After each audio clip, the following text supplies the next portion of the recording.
Have you ever noticed someone checking out your child? I first saw him at my daughter's soccer practice 3 weeks ago. Middle-aged guy with no kids on the team, sitting alone in his car at the edge of the parking lot. At first, I thought maybe he was waiting for someone. But practice ended, all the kids left, and he was still there, just watching. The next week, same thing. Same car, same spot, same creepy stare focused on the 8-year-old girls running drills. I started paying closer attention. He had binoculars and what looked like a camera with a long lens. He'd follow the girls' movements during practice, zooming in when they bent over to tie their cleats or adjust their uniforms. I asked other parents if they knew him. Nobody did. The coach had never seen him before either. Week 3, I decided to get his license plate number. As I walked toward his car, he quickly drove off. That night, I called my buddy who works for the police department, ran the plates and got a name, Robert Mitchell. When my friend looked him up, his face went serious. "This guy's a registered sex offender," he said. "Did 3 years for child pornography. He's not supposed to be within 500 feet of schools or playgrounds." The soccer field was technically at a public park, not a school. But the intent was clear.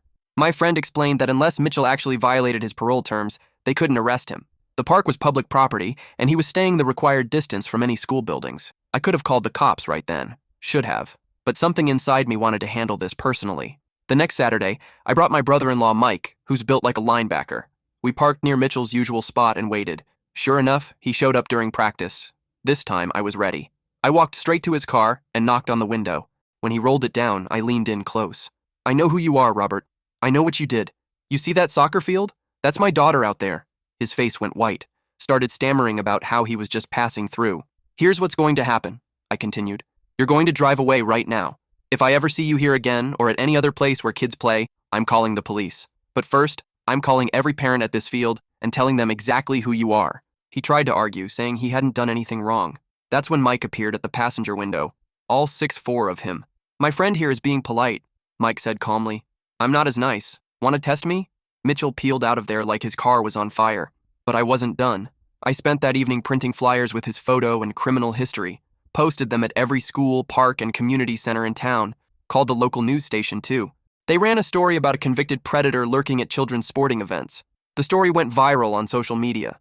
Parents started sharing Mitchell's photo with warnings about spotting him at youth activities across the county. Within a week, Mitchell moved out of town. Couldn't handle being recognized everywhere he went.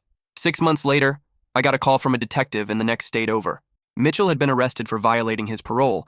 Apparently, someone had spotted him at a children's playground and called it in. Turns out my flyer campaign had followed him online. Parents in his new town recognized him immediately and called police the moment he showed up near kids. Sometimes the legal system isn't enough. Sometimes protecting your kids means taking matters into your own hands and making sure the whole world knows who the monsters really are.